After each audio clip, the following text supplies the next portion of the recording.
Hey, olá, bom dia, boa tarde, boa noite a todos vocês que estão aí. Sejam todos bem-vindos a esta live.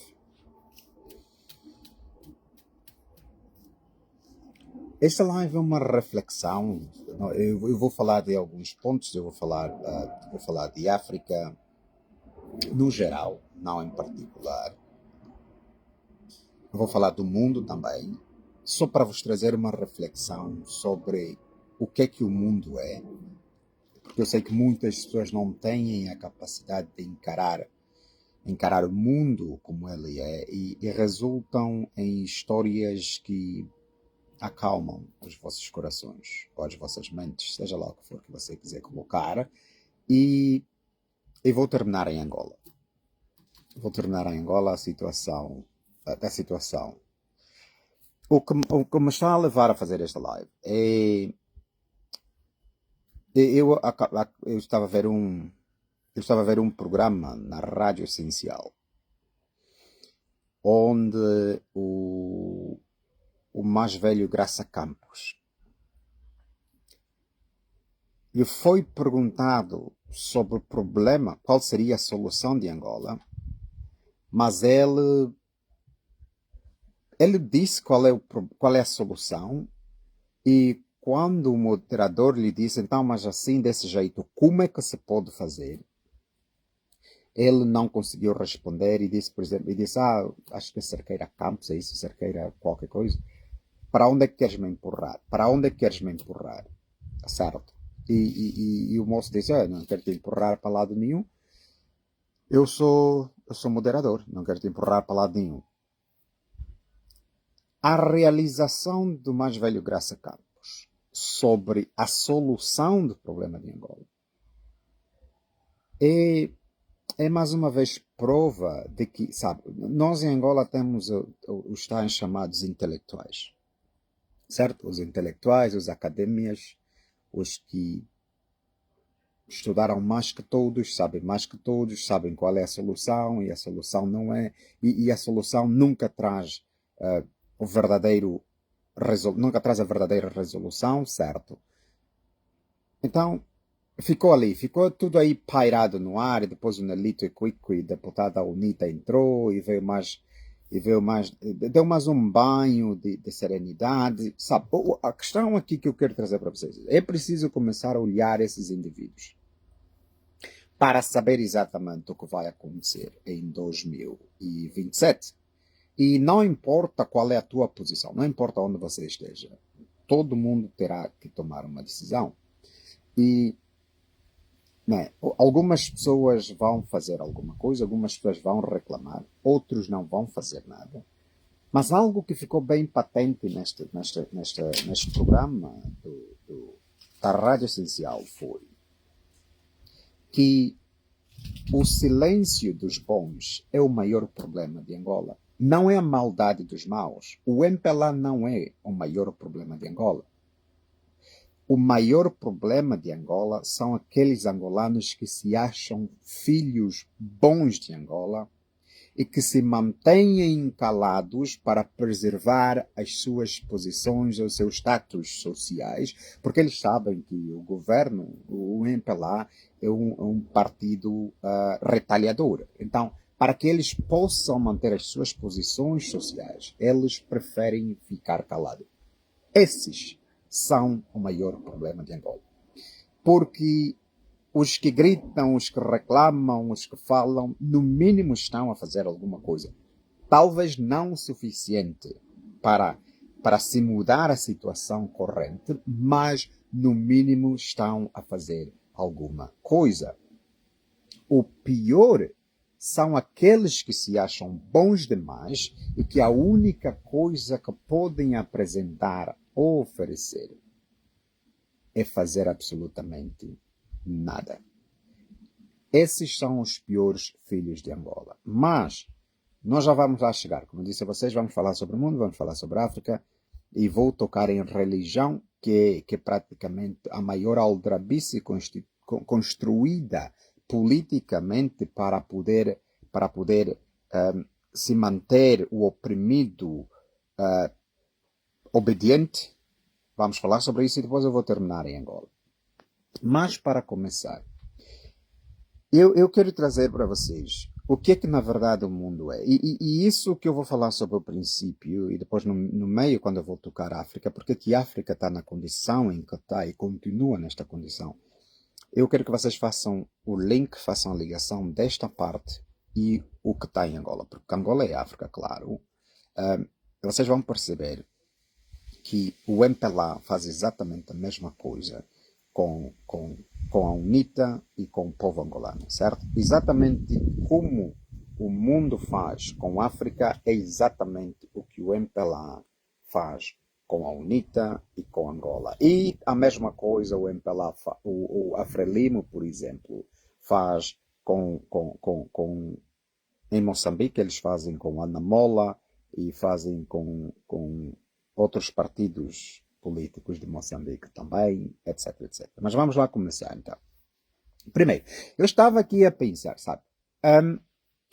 A situação atual do mundo, a guerra no Irão e os Estados Unidos, certo?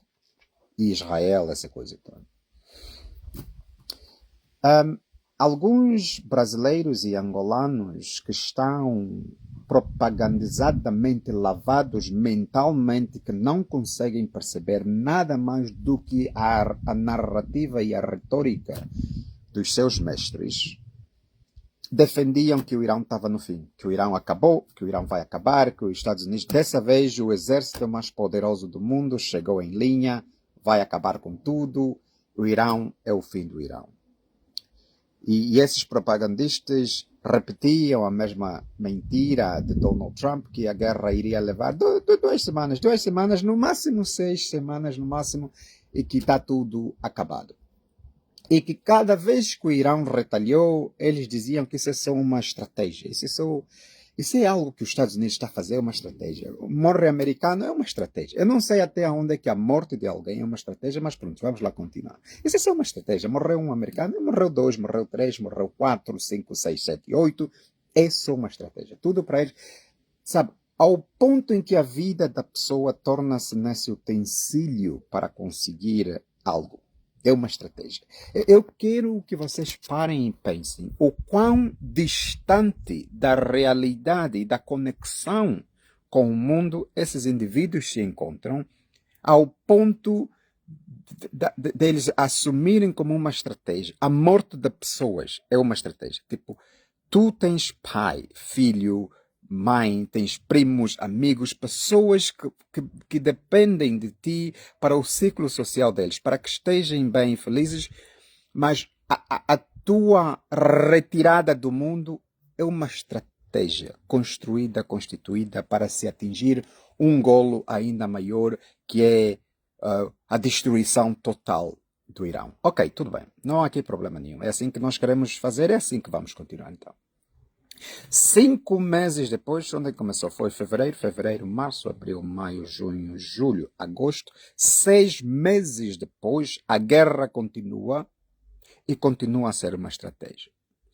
Porque o exército mais poderoso do mundo, que é os Estados Unidos, na qual muitos angolanos e brasileiros principalmente andaram a gritar que era o fim do mundo, e que o exército iraniano não servia de nada, que foi obliterado.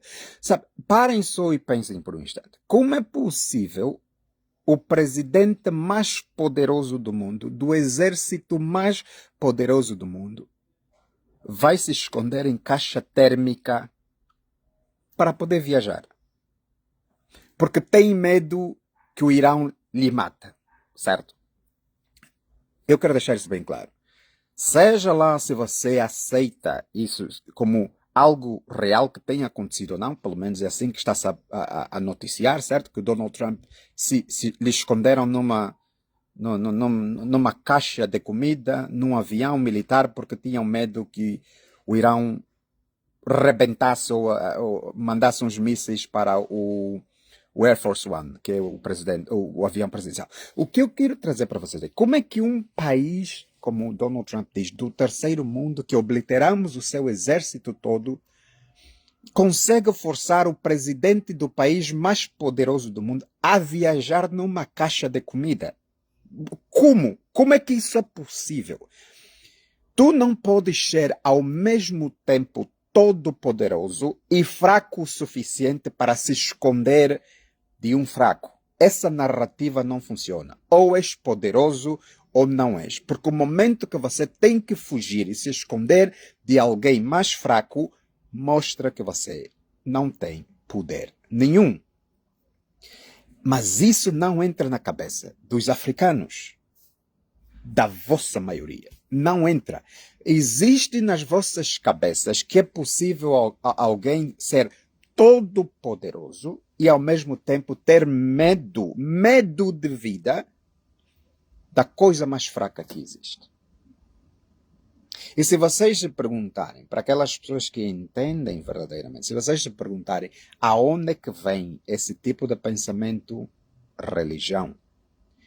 É na religião que isso começou. Você ser capaz de apontar alguém, ser todo poderoso, que faz tudo, que rebenta com tudo, que resolve tudo, e ao mesmo tempo ser incapaz de resolver absolutamente nada.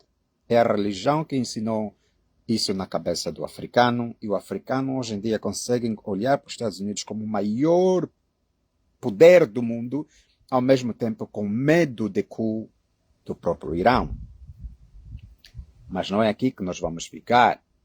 Vamos continuar a expandir este lado, porque nós já vamos lá chegar, certo? Porque o Deus dos africanos, que é o Deus do Israel, parece que tem todo o poder do mundo, mas não consegue acabar com o demônio, não consegue acabar com o diabo. Não consegue. Ele tentou, não consegue. Ele chutou o diabo do paraíso, não conseguiu lhe matar, chutou do céu. O diabo, na Bíblia, diz que o diabo tinha porta para ir no céu conversar com Deus. Não conseguiu lhe matar, ele conversa com Deus para testar a vida do Jó ou Jacob, não consegue matar o Deus. Por último, ele se decidiu virar homem, vir aqui no mundo lhe dar em surra para ele morrer, para tentar salvar as pessoas da garra do diabo. Quer dizer, ele preferiu se matar sozinho para tentar resolver o problema do problema que ele resolveu, mas o diabo continua. Esta é a narrativa que os Estados Unidos apresenta. O Deus dos africanos, maioritariamente do lado sul. Que o norte, eles também têm lá Deus deles, dos muçulmanos, certo? É preciso vocês entenderem esta parte. A mente do africano está tão condicionada que ele não faz a mínima distinção entre realidade e ficção.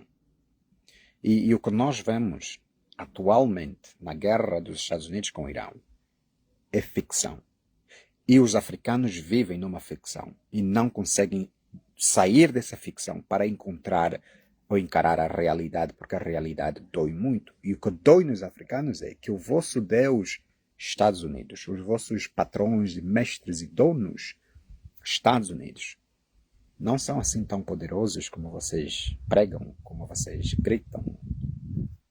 Claro, eles têm bombas nucleares, claro que têm. E já utilizaram bombas nucleares já 2 vezes. O Japão é prova disso. Mas a Rússia também tem bomba nuclear. A China também tem bomba nuclear. O Paquistão também tem bomba nuclear. A Índia também tem bomba nuclear. Nunca utilizaram, não há problema. Mas têm. Continuando. Eu estava aqui a pensar, algo interessante, como o mundo funciona. E isso, com esta análise, eu quero que vocês, que alguns de vocês, não pessoas como o meu amigo Pinto Pedro, que está aqui, que mandou a primeira mensagem. Olá, Pinto, um abraço, meu irmão. Não, eu não estou a falar para o resto de vocês, eu estou a falar para o Pinto. Quer dizer, eu estou a falar para o resto de vocês, que ainda podem ser salvos, e não como o Pinto, que está aqui, o Pinto Pedro, que não pode ser salvo, porque o Pinto é daquilo que se chama o escravo de sala, que mais ama o seu dono do que os seus irmãos. O Pinto já não há salvação. A mente do Pinto acabou. Esse homem vai continuar a viver numa fantasia E nós não há nada que se faça para salvar isso. Eu estou a falar para o resto de vocês que ainda podem ser salvos. Aqui vai. Olha a situação do mundo. A China é o segundo país que mais empresta dinheiro aos Estados Unidos. A China. E vocês sabem que o governo americano é anti-chinês. Anti-chinês, eles odeiam tudo da China. A China não pode. A China está a tentar ser superpotência no mundo. A China quer passar os Estados Unidos. China não pode. China. Tarifas na China, 145% de tarifas. China, certo? E isso é algo que eu quero que vocês pensem por um instante. A China é o segundo país do mundo que mais empresta dinheiro aos Estados Unidos. E o primeiro país é o Japão. E eu estava a olhar para a dívida dos Estados Unidos e o dinheiro que a China empresta, certo? Os Estados Unidos é o país do mundo que mais deve dinheiro. O país que mais deve dinheiro no mundo inteiro é os Estados Unidos. Nós vamos a falar equivalente a 27 trilhões de dólares. Trilhões de 3 de T, não de bilhões. Trilhões de dólares, certo? Isso é dívida deles, dívida externa. Perdão, externa e interna combinadas, certo? E eu estava aqui a pensar na China. A China é o país do mundo que mais empresta dinheiro aos Estados Unidos. Os Estados Unidos está ok aí pedir dinheiro na China, emprestado, mas tem problema com a China. Quer dizer, você tem problema com a pessoa que te empresta dinheiro. Mas isso não é o pior de tudo. Pensem só como o mundo está organizado por um instante. Os Estados Unidos só em juros do dinheiro que eles devem na China, juros. Os Estados Unidos paga à China todos os meses o equivalente a 2,5 bilhões, com B, bilhões de dólares em juros. Tudo porque foram pedir dinheiro emprestado na China. Bilhões de B. Os Estados Unidos taxa os seus habitantes, os seus cidadãos, pega parte do dinheiro da taxa que eles recolhem e entrega na China para pagar juros da dívida. 2,5 bilhões mensalmente. Mas eles são contra a China. A China usa esse dinheiro, dá na Rússia, para a Rússia continuar na sua guerra com a Ucrânia. Os Estados Unidos recebem o dinheiro da China, entrega na Ucrânia para a Ucrânia fazer guerra com a Rússia. E os Estados Unidos volta para o seu povo, lhes taxa para ir pagar juros do dinheiro que eles foram pedir na China para entregar na Ucrânia para fazer guerra com a Rússia. E a China recebe o dinheiro da mão dos Estados Unidos, entrega na Rússia para fazer guerra com a Ucrânia e a Rússia paga dinheiro de volta de juros à China. Essa é a realidade do mundo. Nos Estados Unidos existem pessoas sem teto, né? Pessoas que dormem nas ruas. Nos Estados Unidos, 30% das crianças estão quase na linha da pobreza. Pobreza. Nos Estados Unidos, o povo não está a conseguir avançar com as suas faturas de saúde. Mas são capazes de ir pedir dinheiro emprestado na China para dar na Ucrânia para fazer guerra contra a Rússia. Em vez de investir esse dinheiro no seu povo, dão na Ucrânia para fazer guerra contra a Rússia. E nessa salada russa toda, pegam dinheiro da mão do povo americano, que já está a ficar pobre, entregam na China. A China pega nesse dinheiro e entrega na Rússia. E também entrega no Irão. E a Rússia paga juros de volta à China com dinheiro que recebeu das mãos dos Estados Unidos, e também o Irão faz a mesma coisa. Agora mesmo que nós falamos, a China está a enviar cientistas no Irão para começar a explorar as terras raras. Essas terras que a América precisa para construir os seus mísseis, certo? Os seus mísseis balísticos, que está a fazer guerra com o próprio. A China está a enviar pessoas no Irão para ir fazer estudos e para controlar a linha de produção, para garantir que os países que produzem essas terras raras não abasteçam os Estados Unidos, porque o armamento americano está, o que chamam depleted, está a ser acabado nessa guerra, certo? A China está a enfraquecer os Estados Unidos. militarmente e economicamente e socialmente. E há um país assim, em vez dos Estados Unidos tentar estreitar relação, decide fazer guerra contra. O país que controla 90% da produção das terras raras que o próprio americano precisa para a produção do seu armamento bélico.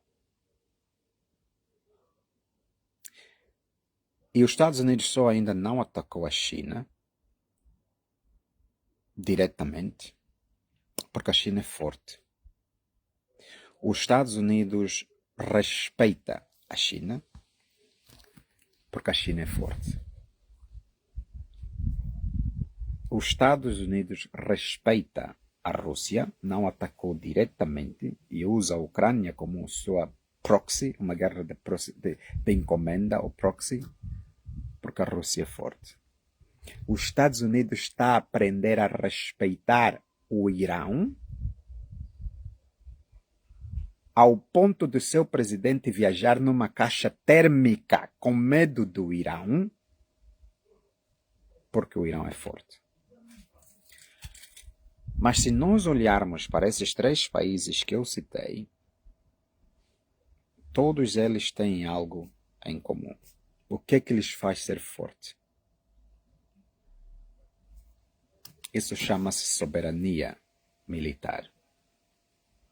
A China produz os seus próprios armamentos, a Rússia produz os seus próprios armamentos, o Irão produz os seus próprios armamentos, ainda embora importando peças a partir da Rússia e importando peças a partir da China também, mas eles produzem. Então, o que nós temos aqui é: o mundo só respeita os fortes. O Irão, ao ponto de ameaçar o Reino Unido e a França, é porque eles são fortes. O Irão, quando fez o povo escolhido de Deus e se esconder nos esgotos porque estavam a ser bombardeados, é porque o Irão é forte. Vamos para a África. A África é um continente de fracos, falhados, fracos. Humanamente, os africanos são fracos e falhados. E eu entendo que parte dessa fraqueza veio porque o Ocidente controla os líderes africanos ao ponto de lhes matar quando eles tentam sair da caixa. Eu entendo essa parte. Patrícia Lumumba, Tomás Sankara,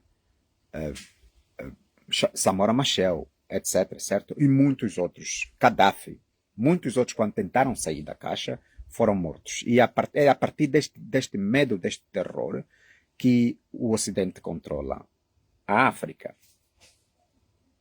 Mas ali é mesmo que está o problema. Até o dia que a África decidir se tornar forte, ela continuar a ser fraca e explorada. O Ocidente tem a mesma orientação externa para a África. É um continente de exploração e quanto mais fracos eles forem, melhor. E a forma de mantê-los fracos é mantê-los pobres.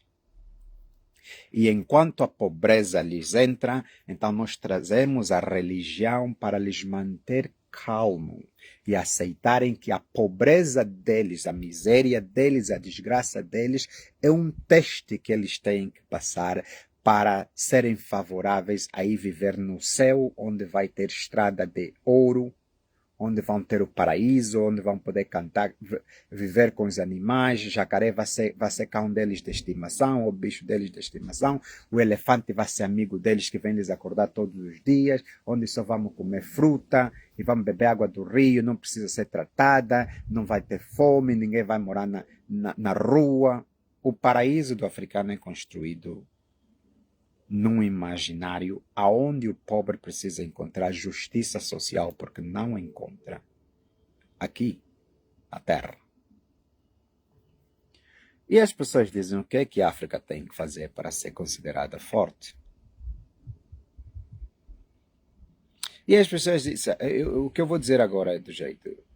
Muitas pessoas vão dizer, mas isso não é a solução. É a única solução. A única solução. Não tem outra solução. A África tem que começar a construir os seus próprios armamentos. Os seus próprios armamentos. Enquanto os africanos não forem capazes de construir a munição e o armamento que precisam para se proteger da invasão de outros estados, nós não passamos de, como se diz, sitting duck. Tipo o pato sentado no meio da lagoa à espera para ser abatido. E que só ainda não foi abatido, não necessariamente porque quem está com a espingarda na mão não quer fazer, é porque quem está com a espingarda na mão ainda não está com fome o suficiente para fazer um churrasco ou uma cabidela de ti. E para aqueles armados em pacifistas que vão dizer, mas nesse caso o mundo todo estaria armado, que assim seja, porque esta é a única solução. O que nós não queremos aqui, o que eu estou a trazer para vocês, é a diferença entre abandonar a essência humana e criar uma ilusão da potência humana. A essência humana é violenta, muito violenta. Por isso é que eles foram capazes de deixar cair bombas atômicas 2 vezes a pessoas desarmadas. E tudo isso só para mostrar ou para dar um exemplo à União Soviética daquela altura, que se a União Soviética brincar muito, também poderia lhes acontecer. A essência humana é violenta. Até o momento que nós aceitarmos isso. Eu não estou a dizer que violência é resolução para tudo. Mas o prospecto da violência ser usada é o suficiente para fazer alguém parar. Por isso é que o vosso Deus, Donald Trump, viajou numa caixa térmica. Harry Roosevelt, Bill Clinton, George Bush, pai e filho, Barack Obama. Qual deles você já ouviu falar em viajar em caixa térmica com medo de um outro país? Qual deles? É importante vocês pensarem isso. O Donald Trump só viajou na caixa térmica porque existia a possibilidade da violência ser utilizada contra ele. Por isso é que lhe enfiaram na caixa térmica. O mundo só conhece violência. Como o Peter Hegseth, esse que é o tal ministro da guerra dos Estados Unidos, que ele disse, é paz por força maior. Nós vamos impor a paz. A paz não se conquista conversando. A paz se impõe. Quem quer paz tem que estar disposto a fazer guerra. Porque só o medo da guerra é que força dos povos a terem acordos de paz. Caso contrário, não existe. Imaginem vocês África, por exemplo, a ser invadida pelos Estados Unidos. Como é que os africanos conseguem, no mínimo, pensar em fazer guerra contra os Estados Unidos quando as balas que vocês usam, ou as balas que os governos africanos usam contra o seu povo, compram na mão dos Estados Unidos, ou compram na mão da Rússia, ou compram na mão da China, compram na mão da Turquia, por exemplo. O que é que falta para o americano fazer as suas próprias balas? Porque um país qualquer em África. E ele fez. Os Estados Unidos deixou cair bombas na Nigéria, todo mundo ficou calado. União Africana, o grupo chat da União Africana entrou em silêncio total, certo? Não fala sobre nada. Estão a nos deixar cair bomba. Ei, cala a boca. Sabe por que calaram a boca? Porque vocês não sabem, não são capazes de retaliar. E vocês não são capazes de retaliar porque a vossa munição vem das mãos desse grupo que está a vos deixar cair bomba. E é preciso a África se libertar deste facto. Se o mundo tem que ser completamente armado, se só se armando é a solução da tua própria soberania para que você não seja roubado, explorado e violado e humilhado todos os dias, então a solução é exatamente esta. Arma-se. Você não é capaz de se armar mas você não é capaz de se armar quando o teu armamento vem, tens que comprar noutras pessoas. Porque quando as pessoas que fabricam o teu armamento perceberem que você está a comprar armamento demais, que pode ser uma ameaça para eles próprios, eles param de te vender. Eles te vendem o suficiente ao ponto que você se sente seguro o suficiente, mas não ao ponto de você se tornar uma ameaça a eles próprios. Estão a entender a diferença? Já um povo que produz o seu próprio armamento, não há limite do que eles são capazes de produzir. Exemplo, Irão. Exemplo, China. Exemplo, Índia. Exemplo, Paquistão. Exemplo, Rússia. Exemplo, Reino Unido. Exemplo, França, Portugal, Espanha, Bélgica, Alemanha. Cada país produz o seu próprio armamento e não há limite no armamento que eles podem produzir para se defenderem. E essa defesa, que se chama deterrent, torna-se numa ameaça a quem tentar pensar em lhes invadir. A África não está nesse estado. Se os Estados Unidos atacar a África inteira, os africanos não serão capazes nem de disparar um tiro para os Estados Unidos. E tudo que os Estados Unidos precisa fazer é vos atacar o suficiente para vocês usarem todas as vossas balas e pararem de vos vender balas, que eventualmente vocês vão ficar sem balas para continuarem a guerra. E a partir dali vos controlam, certo? Vocês já não têm bala, o que é que têm? Comunicação por via do fumo, porque vocês não têm satélites vossos. Internet vos cortam, comunicação por via do fumo, como faziam antigamente, ou utilizar batuque para se dar o alô a outras pessoas que estamos a ser invadidos. Isso faz dos governos africanos uma ameaça à própria existência da continuidade do nosso continente. São cobardes e covardes demais para serem chamados líderes. E isso é algo que eu quero que vocês parem e pensem. Como é que somos capazes, como seremos capazes de garantir a nossa própria segurança quando nem a bala que nós vamos utilizar contra alguém que está vindo nos atacar somos nós que produzimos? Parem e pensem por um instante. E essa mesma narrativa, a narrativa de manter os africanos pobres o suficiente ao ponto deles não serem capazes de lutar, é a mesma narrativa que o MPLA usa em Angola. Mantê-los pobres o suficiente para não serem capazes de lutar. O Cota Graça Campos, nessa brincadeira da Rádio Essencial, lhe perguntaram, acho que Cerqueira da Costa da Silva, um dos jovens moderadores, ele disse, mas então como é que o povo é capaz de resistir à violência do MPLA se o povo nem sequer tem armas? Viu? É exatamente isso. Quer dizer que para o povo ter armas, tinha que comprar armas da própria mão do MPLA. E o MPLA não é burro para dar armas no povo, ao ponto de saber que o povo pode utilizar essas armas contra eles e contra o poder deles. Então, o MPLA não dá armas no povo.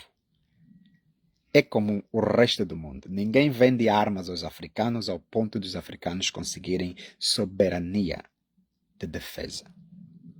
Ninguém. Angola não fabrica nenhuma bala. Querem fabricar drones? Tá bem. Vocês nem palito, vocês só têm fábrica de palito de dente, querem fabricar drones. Tá bem, vão fabricar drones. Mas no drone vão colocar o quê? Vão colocar bala. O drone para quê? É só para vigiar, vão colocar bala. Assim, tá vendo como os drones da Ucrânia e da Rússia vêm já com as granadas, com as balas deles para explodir, vêm com explosivos. Os drones, por exemplo, os drones do Irão que estão aí a praticamente a ameaçar o Médio Oriente todo. MPLA vai produzir drones para fazer o quê? Para formar influenciadores, para fazermos só vídeo lá de cima, para vermos. Vocês nem bala produzem para colocar nos drones, nem granada produzem, nem bombas, nem explosivos. Vocês não produzem absolutamente nada. Estão a produzir drone para quê? Eu não estou a dizer que o MPLA vai produzir drones, isso é loucura. O MPLA nem palitos de dentes consegue produzir. Imagina produzir drones. Isso é mais uma dessas campanhas do Ministério das Promessas de Angola, certo? Que é o ministério mais efetivo que Angola existe. é um ministério que promete tudo e não se faz absolutamente nada, mas pelo menos eles prometem. Ainda que o que eles prometem seja absurdo, mas prometem, certo? Então, essa é a mesma coisa que o MPLA faz em Angola.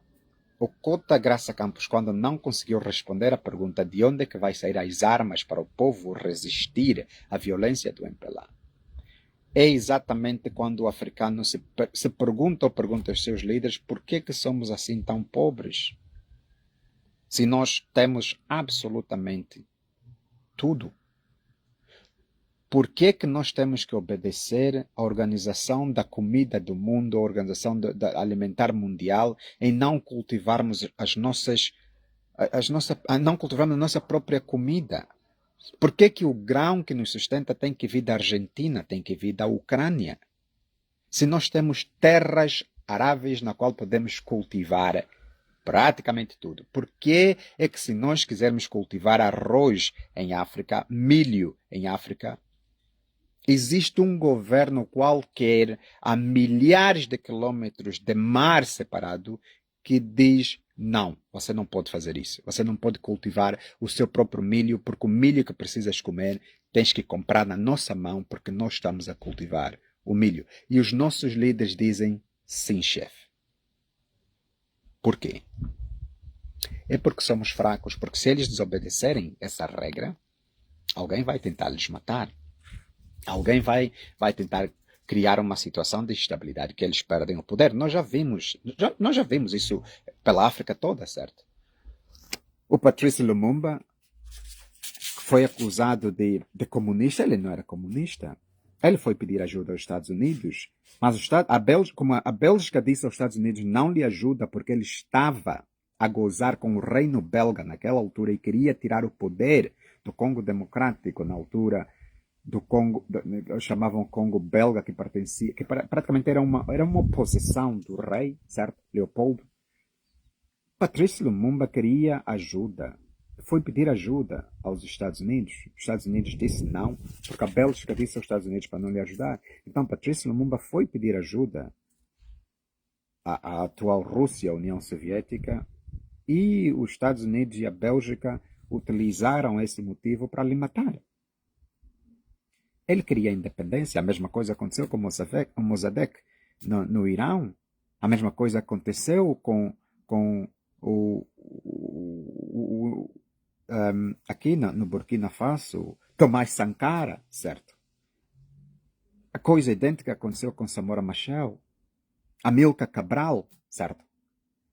Então, o importante que eu estou a tentar dizer é o seguinte: a África é este playground dos verdadeiros, das pessoas que têm força, poder de verdade. E que essas nossas lutas, e eu sempre disse isso, sabe? É importante tirar o MPLA do poder, claro, é importante o MPLA sair, claro.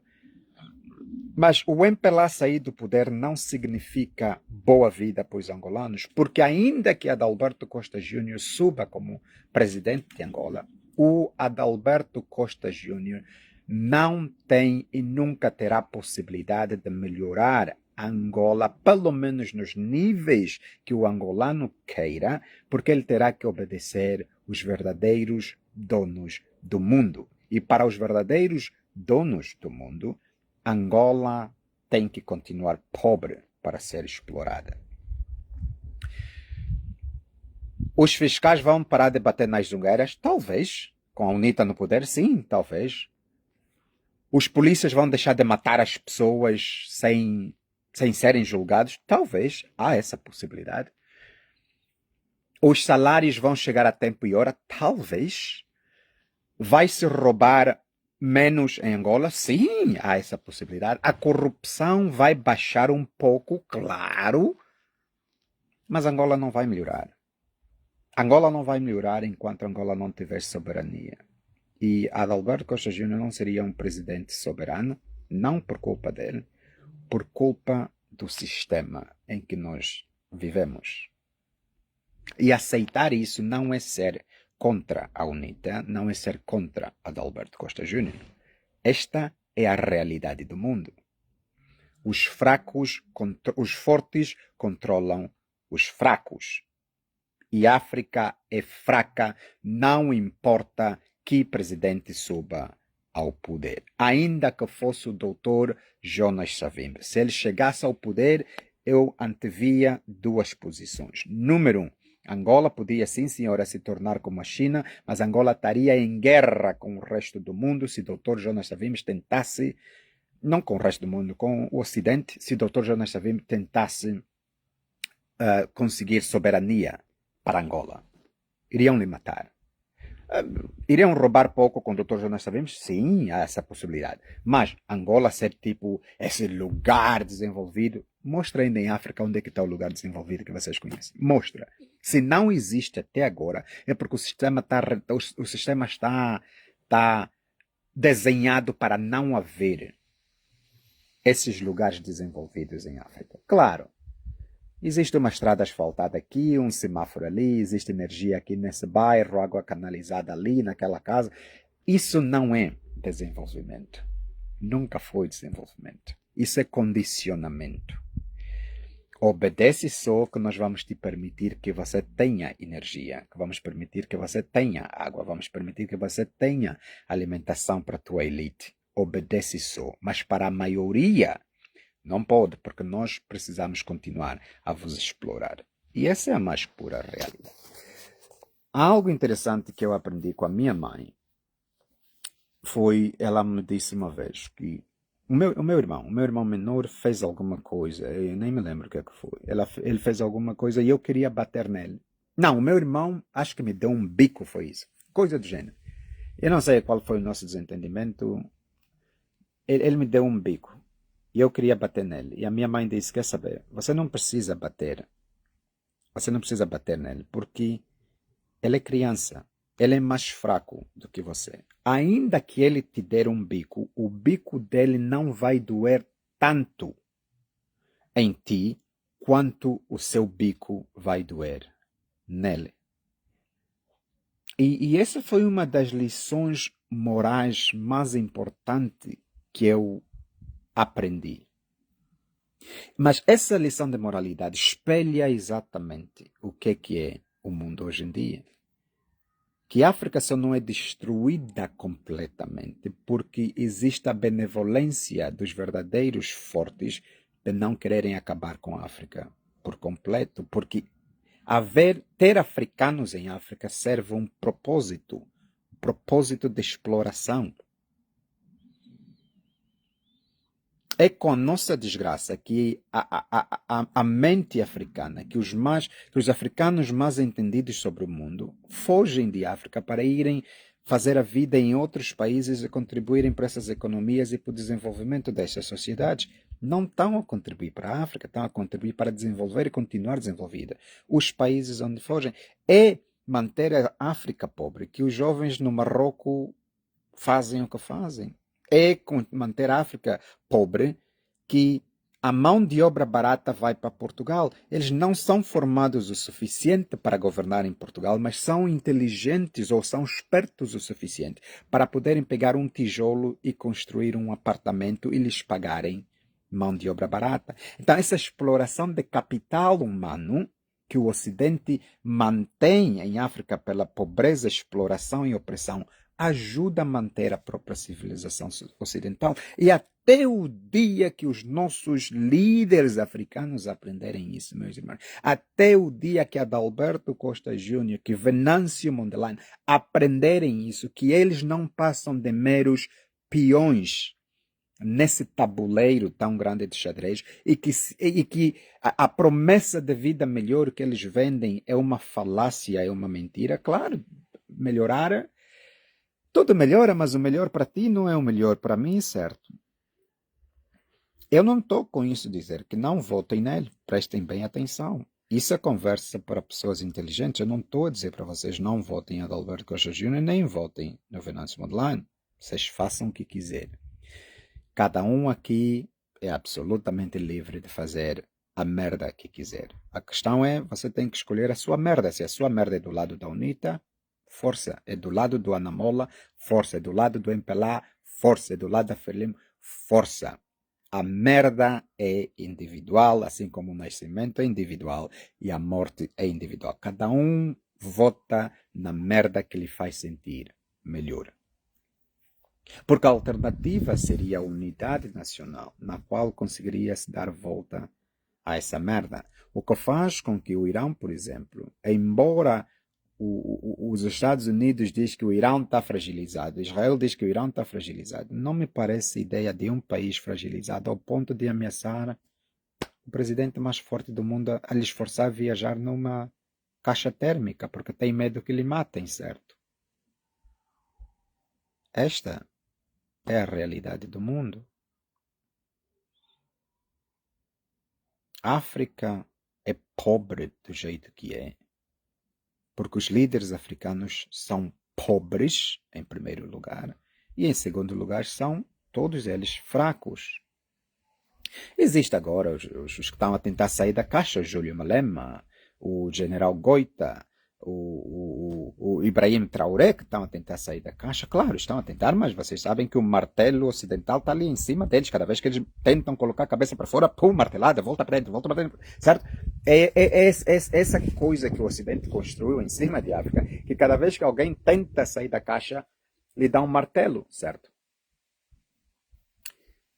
Até a hora que os africanos decidam ser unidos, só ali nós vamos conseguir a verdadeira soberania que possa desenvolver o nosso continente.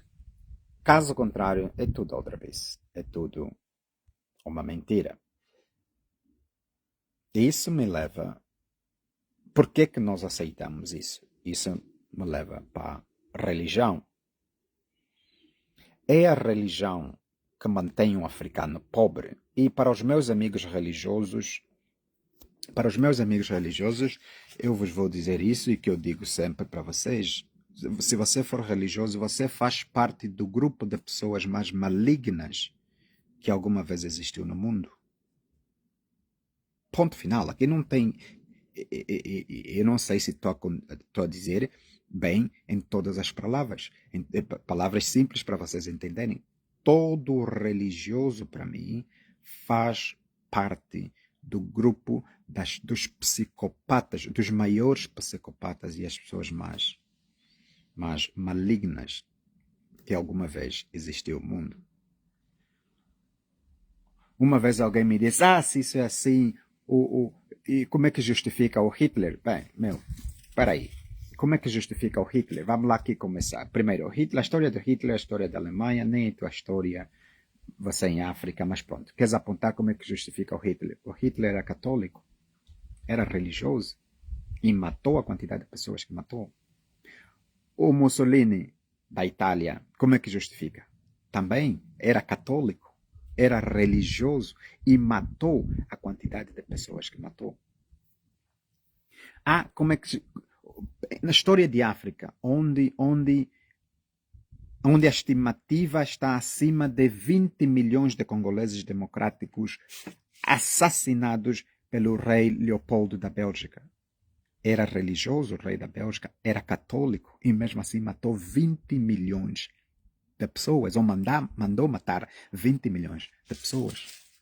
O rei de Portugal que mandou invadir o Brasil, que mandou invadir para escravizar os brasileiros, escravizar os africanos, né? Em Angola, em Moçambique, na Guiné, etc, etc.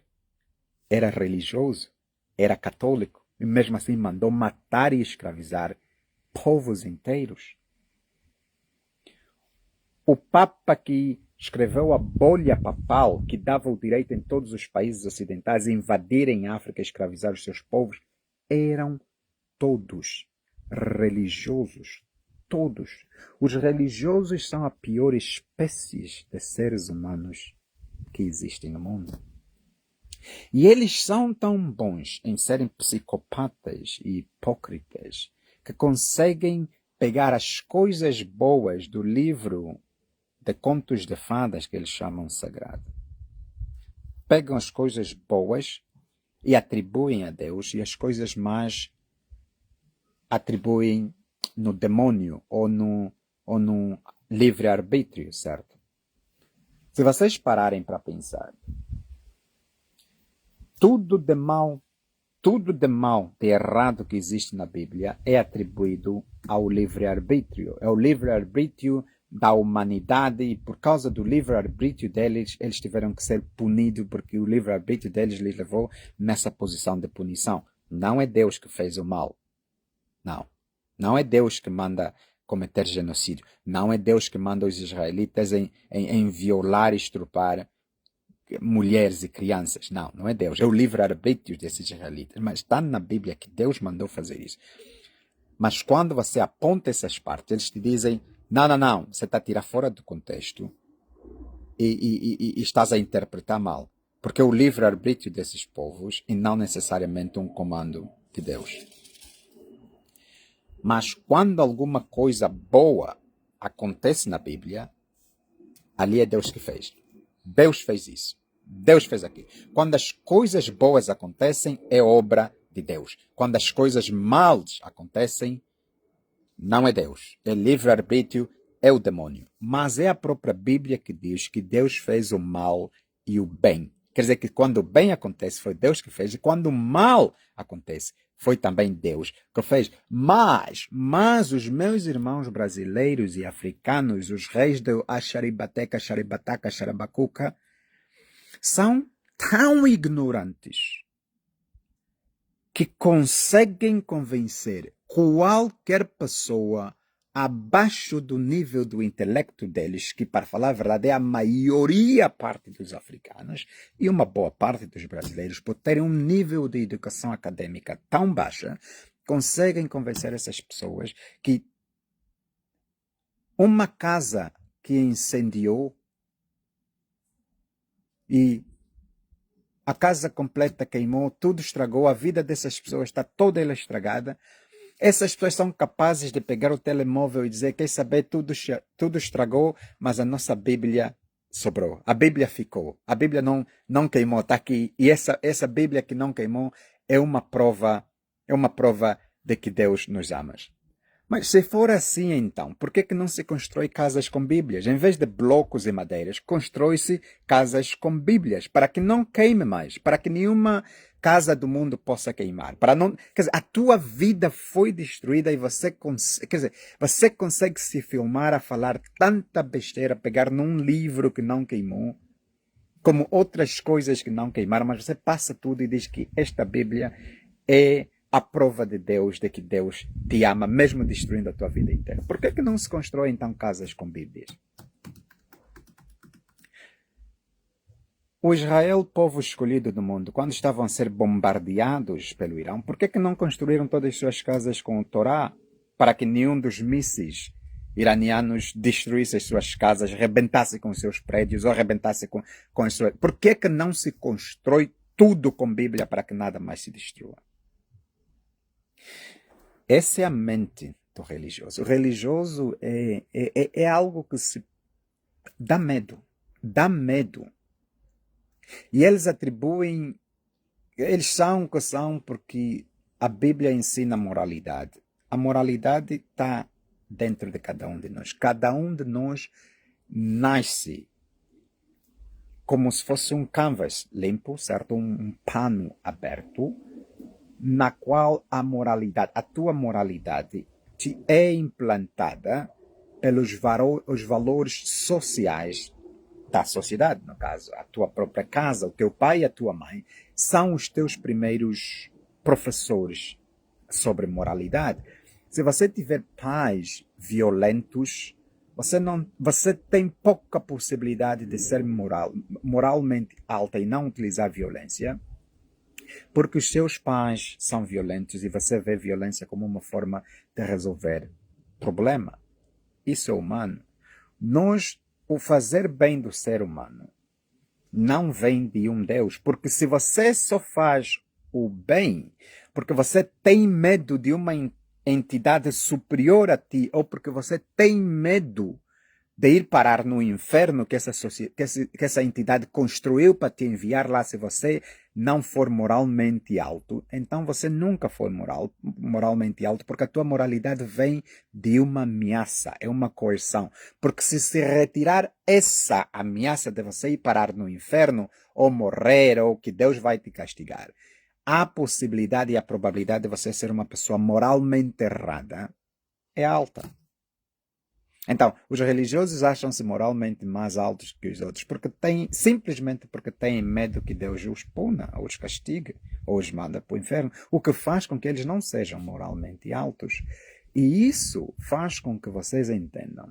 Por isso é que há os escândalos de pedofilia e abusos sexuais dentro das igrejas, ou as violações de pastores contra as suas crentes, mesmo sabendo que elas são casadas com outros indivíduos. Quer dizer, pessoas moralmente altas conseguem fazer atos hediondos, mesmo sabendo que têm medo de uma entidade que vive lá em cima, que vai lhes enviar no inferno.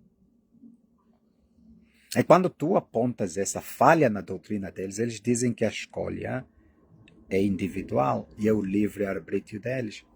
Mas para se salvarem disso, eles colocaram uma cláusula no livro deles de imaginação, que diz que se você se arrepender de todos os teus pecados antes de morrer, você vai para o paraíso, ficar com Deus. Quer dizer, você pode violar crianças, você pode matar pessoas, você pode fazer tudo o que quiser, você pode ser um assassino, bater em mulher, você pode fazer toda a merda que quiser nesse mundo. Desde que te arrependas antes da tua morte, você vai estar do lado de Deus. E isso é difícil engolir isso. Saber que um Deus é capaz de perdoar um pedófilo, um assassino, um genocida, do que eu que não acredito nele. Eu que digo, é bungle bang. Tá a mentir, não existe. Eu vou direito no inferno. Eu não sou pedófilo, nunca fiz sexo com criança, nunca matei ninguém, pelo menos até agora, espero que isso nunca aconteça. Eu mantenho a minha vida o mais limpo possível, sou um bom cidadão, trabalho, cuido das minhas coisas, ajudo os meus familiares, pago as minhas taxas. Eu não vou no paraíso do Deus assassino.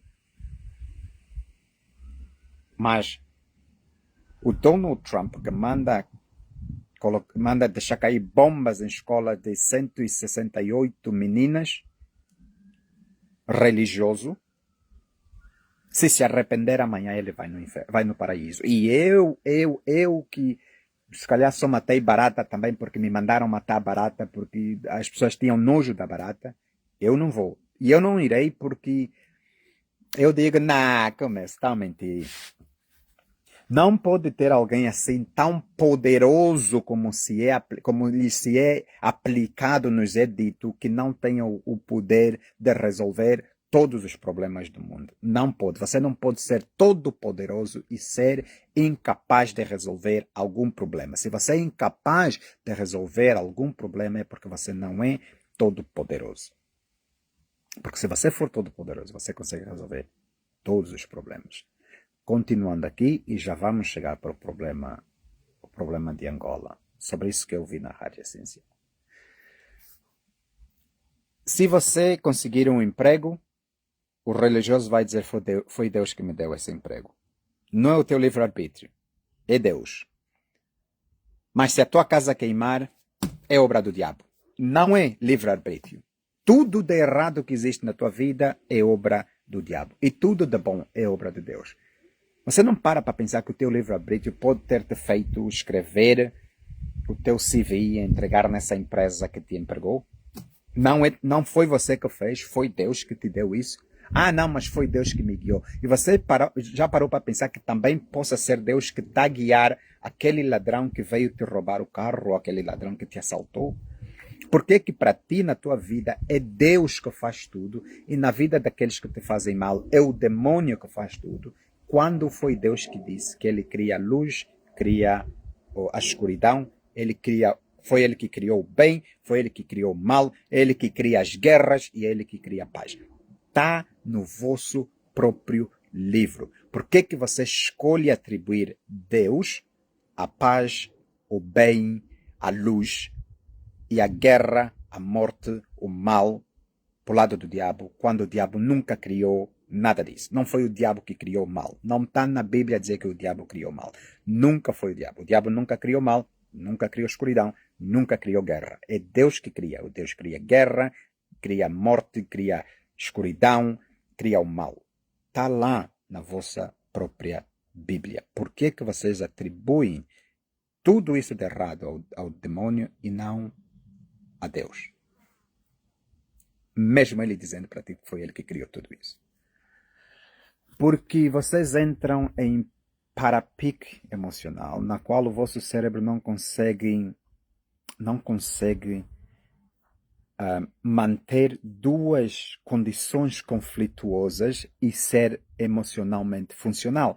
É este o maior déficit, o problema dos religiosos é esse. O religioso não consegue manter duas informações conflituosas e continuar a ser funcional. Então, o que ele decide é acabar com a informação que ele acha mais negativa, não tem que pensar naquilo, e manter só uma posição. Isso faz de vocês emocionalmente fracos, frágeis, e não pessoas do bem. Faz de vocês pessoas do mal. É este o problema que eu tenho com vocês. E como vocês são maioritariamente em África, porque em África, em cada esquina tem uma igreja, mas não tem uma escola. Em cada esquina tem uma igreja, mas não tem um hospital. Em cada esquina tem uma igreja, mas não tem um posto de saúde ou um posto de polícia. Cada esquina tem uma igreja, mas não existe um tribunal funcional.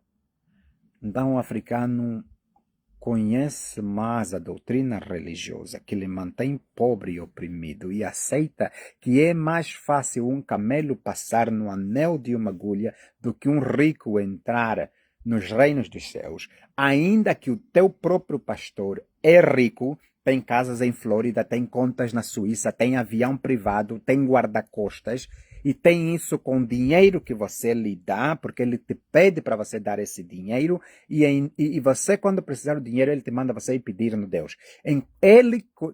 Os vossos padres e pastores, que são os embaixadores de Deus aqui na terra, para muitos de vocês, podiam simplesmente ir pedir o dinheiro que eles precisam diretamente a Deus e deixar vocês pobres manterem o vosso próprio dinheiro no bolso. Mas não, eles vos tiram o pouco que vocês já têm, que vos mantém ainda mais pobres e que vos faz com que recorram ainda mais a eles para suporte emocional por causa das injustiças que vocês vivem aqui na terra e não conseguem sustentar. E quando vocês precisam de problemas, quando vocês têm problemas, vos mandam ir rezar. Oh, irmão, está a rezar pouco, tem que rezar mais, não tens fé em Deus. A fé, a religião é tudo uma arma política para controle social dos pobres, nada mais do que isso.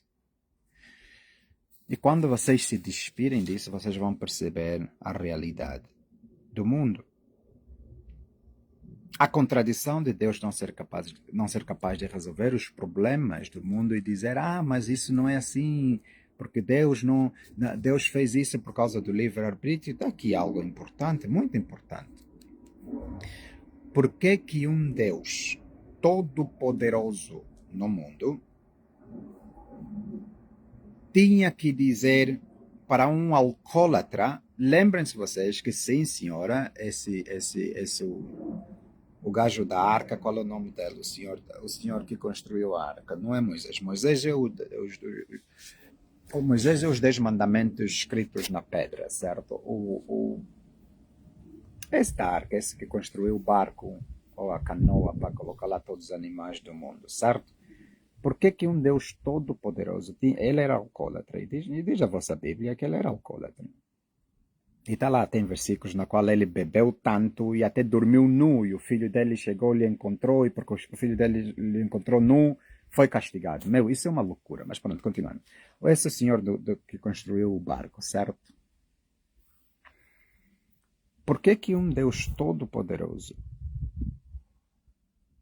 matou o mundo inteiro, absolutamente tudo que tinha no mundo, mas para salvar os justos, ou as 8 pessoas que eram consideradas justos, porque que que Deus precisou de ir dizer num alcoólatra velho para construir um barco.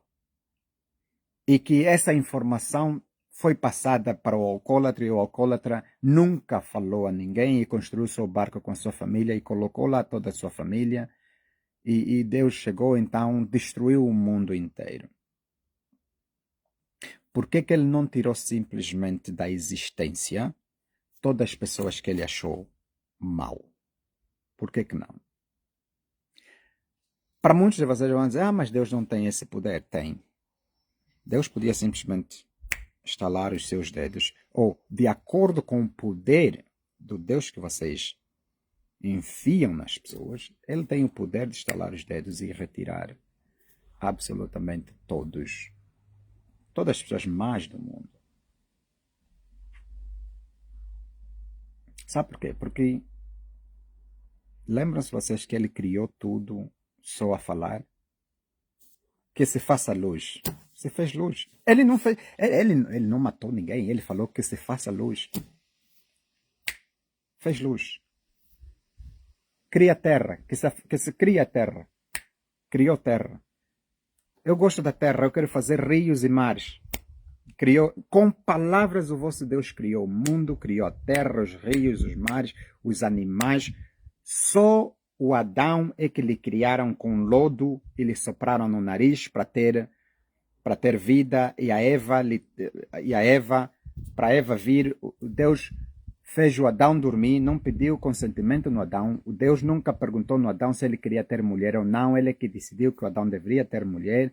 Fez o Adão dormir, lhe tirou uma costuleta e fez a Eva. E quando de repente acordou, o Adão já tinha mulher. Sem lhe perguntarem se ele quer mulher ou não, certo?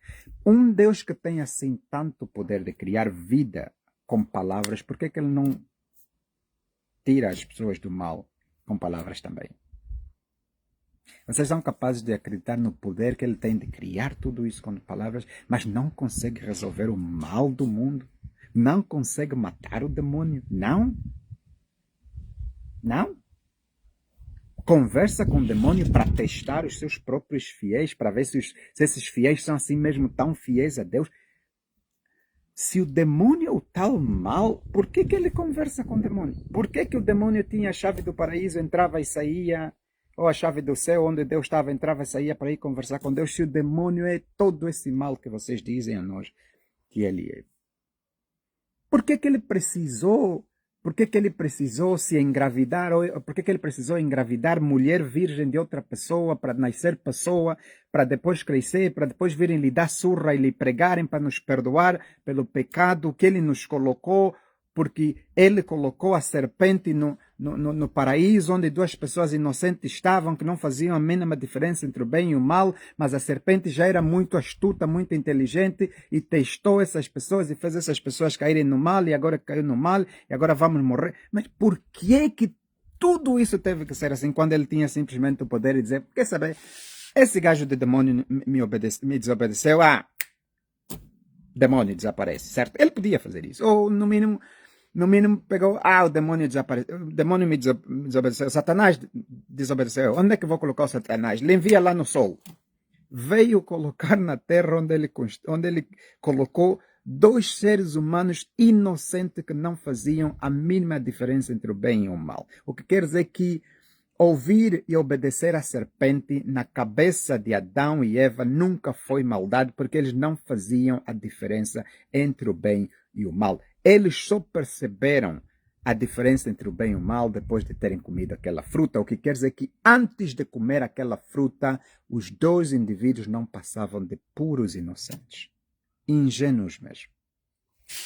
Mas um Deus que sabe do passado, vê o presente e planeou o futuro, não foi capaz de ver esse problema que ele estava a criar.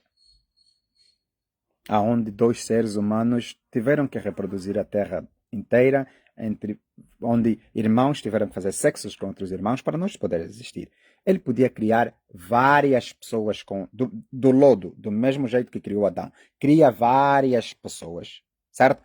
Várias pessoas, e tira várias costelas de várias pessoas, dos vários Adãos, e cria as tais Evas, aonde o casal Eva número 1 com os filhos do Eva número 1 com Eva número 2 ou 3 ou 4 podiam fazer sexo e popular o mundo. Mas não. Incesto é a forma que ele viu de se repopular o mundo. Continuando. Aí mesmo no tio do barco que construiu o barco. Incesto é o que ele encontrou como solução para repopular o mundo. Um Deus que vê tudo, planeia tudo, sabe tudo. Como é capaz dele cometer tantos erros assim ao mesmo tempo que vocês me dizem que Deus não comete erro?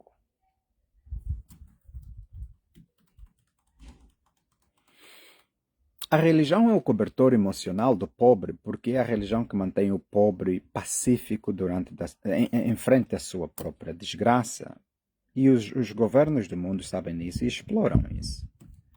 Claro, é difícil um ser humano ver tanta injustiça, por exemplo, em Angola, ver tanta riqueza, ver pessoas tão ricas de um lado e ver tantos miseráveis ou crianças onde nós ouvimos que as crianças morrem de fome diariamente, ou que crianças têm que se prostituir para poder comprar comida para sobreviverem. Isso é muita injustiça. A mente humana não consegue.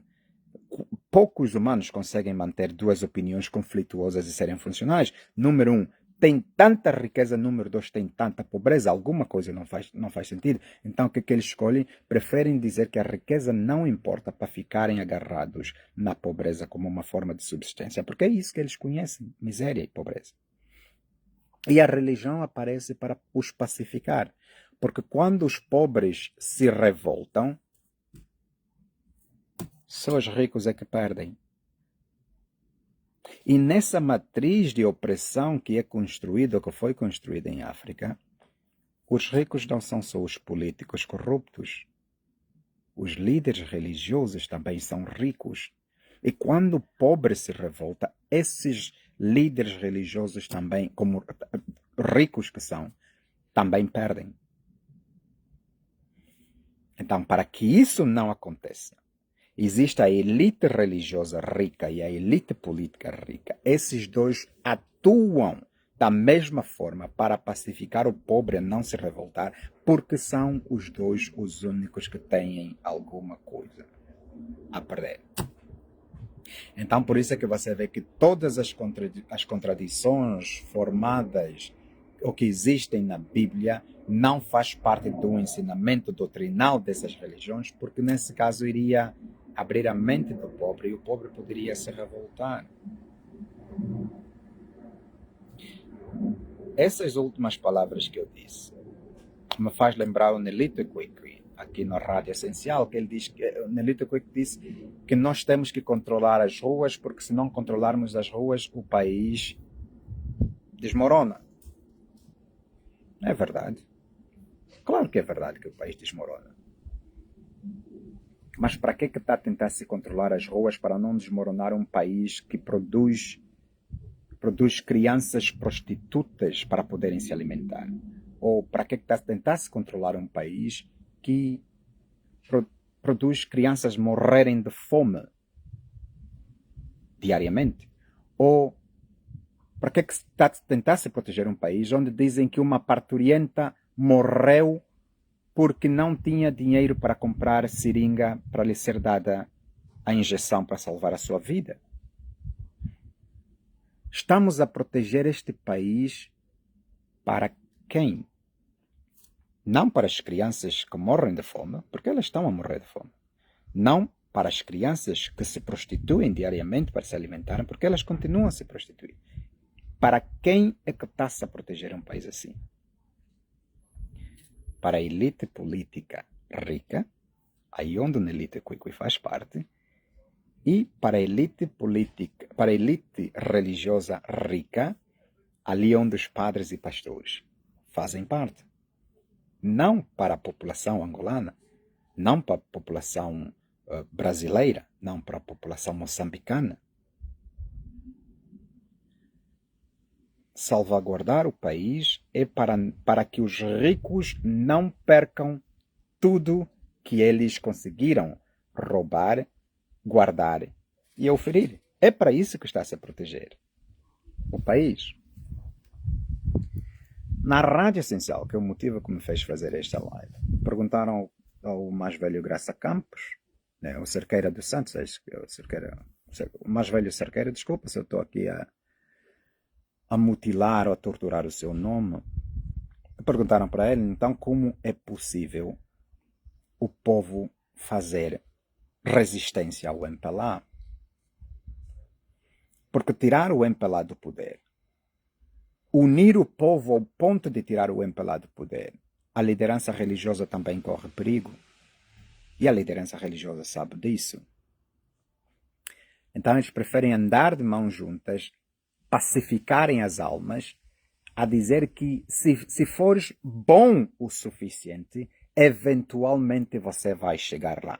Como esta promessa está no futuro, você pode ser bom no presente todos os dias, você nunca vai chegar lá porque a promessa te foi feita no futuro. E não aqui. Não é uma questão de que se fores bom hoje mesmo você vai conseguir as coisas boas. É que se for bom hoje, amanhã você vai poder conseguir as coisas boas, o que te faz com que quando chega amanhã, que se tornou hoje, a tua promessa ficou para o amanhã. É sempre o amanhã. Você vive a vida inteira bom, mas a coisa boa nunca te chega. O Cota Graça Campos, ele falou, em outras palavras, aquilo que eu tenho vindo a dizer há muito tempo, e que muitos de vocês dizem, mas sei que é assim, volta então você, vem ficar aqui na linha da frente. É um comentário interessante, mas não sou eu que não tenho escola, não sou eu que não tenho salário, não sou eu que não tenho trabalho. Sois vós, muitos de vocês. Eu não tenho interesse em ser vosso presidente, eu não tenho interesse em ser vosso salvador. Eu não acredito em salvador nenhum. Eu acredito no sacrifício próprio que cada um de nós faz para conseguir vida melhor. Mas nada. Para mim não há salvadores de ninguém.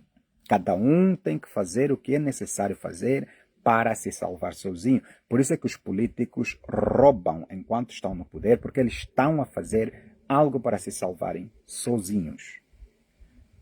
Essa ideia de esperarmos por um salvador, um Messias que vem nos buscar, condiciona a nossa própria posição a ir à luta.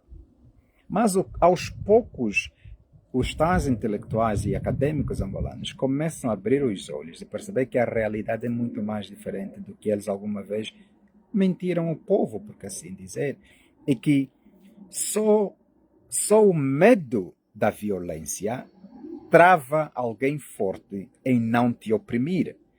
Só alguém sabendo que se eu te oprimir, ou que se eu vier para cima de ti com violência, você tem a mesma capacidade de retribuir a violência, só aí é que ele para.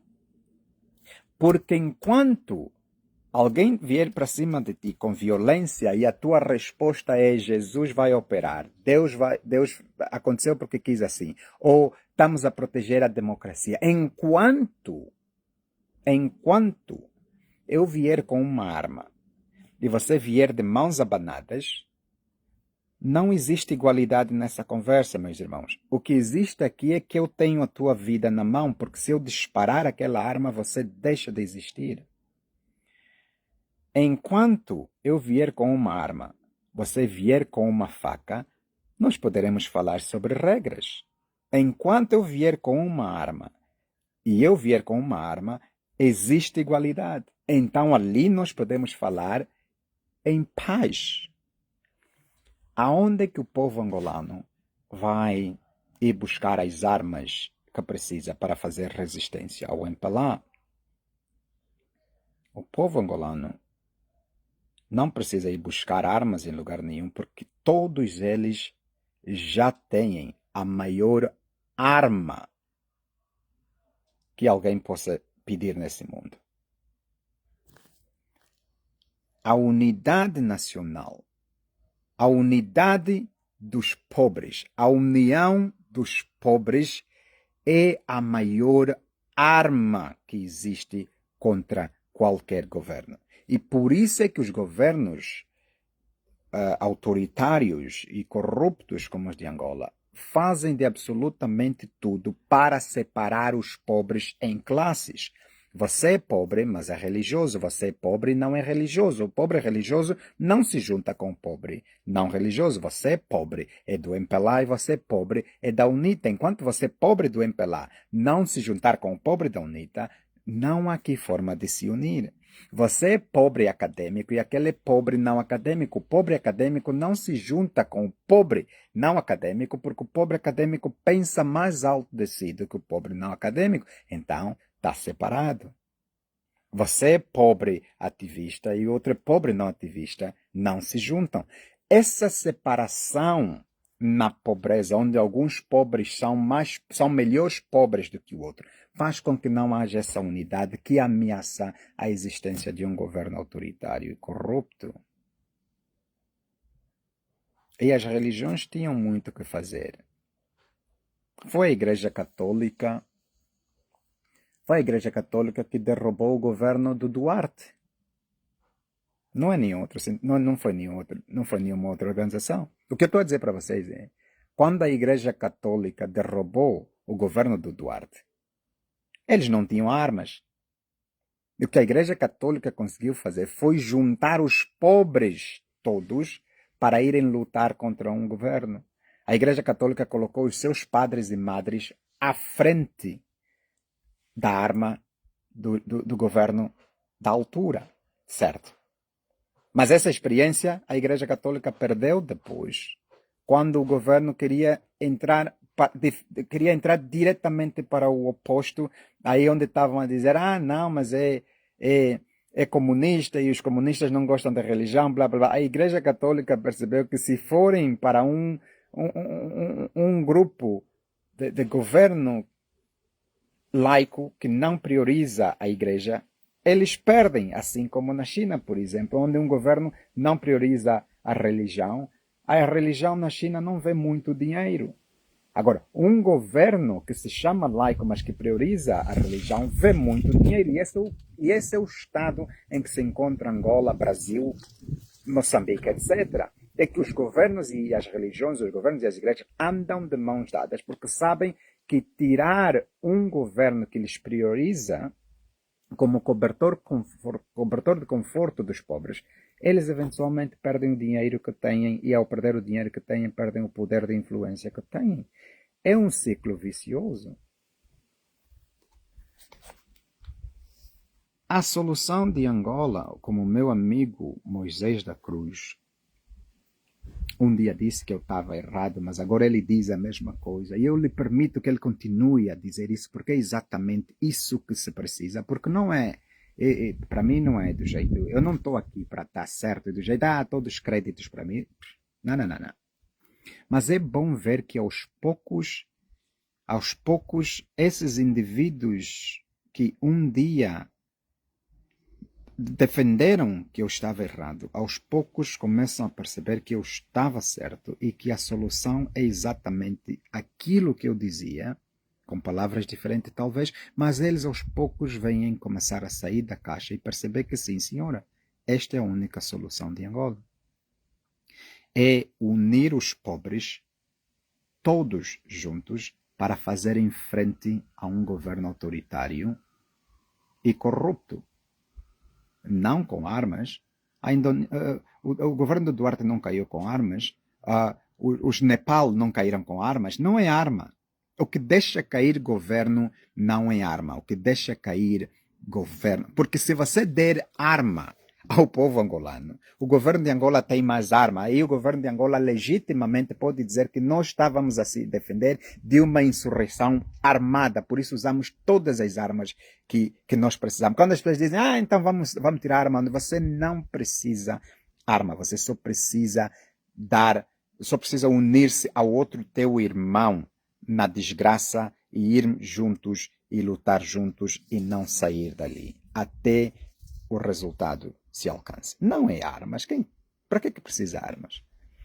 Vários governos do mundo caíram e armas nunca foi a solução, porque se você der armas, você valida exatamente aquilo na qual os governos vêm se preparar armadamente por muito tempo. Mas dizer às pessoas, vamos todos às ruas e daí não vamos sair até que esse governo caia. E se haver violência de uma forma proporcional, que se responde a essa violência. Os do Nepal também foram assassinados, certo? Também lhes deram tiro, também lhes mataram. E quando eles chegaram e encontraram as casas dos ministros, também deram surra nos ministros, certo? O que eu estou a dizer, existe uma proporcionalidade. Você, como ser humano, embaixo da Constituição, você tem o direito de usar força proporcional para defender o bem maior, que é a sua vida. Se os indivíduos do governo estiverem armados, estiverem a vos matar, vocês têm o direito de utilizar força proporcional para se defenderem contra esses indivíduos. Ainda que forem números maiores, vocês podem, sim senhora, correr e acabar com as barreiras para poderem se defender. Como diz o meu amigo Moisés da Cruz, mais uma vez, eu acho que Angola está a precisar de uma nova Quitota. Como diz o cota Graça Campos, o povo tem que se defender utilizando uma violência proporcional à violência que eles usam contra o povo. Enquanto existem essas vozes que dizem isso, aparece o Nelito Equico e diz: não, nós temos que controlar as ruas, porque se não controlarmos as ruas, vamos desmoronar o país.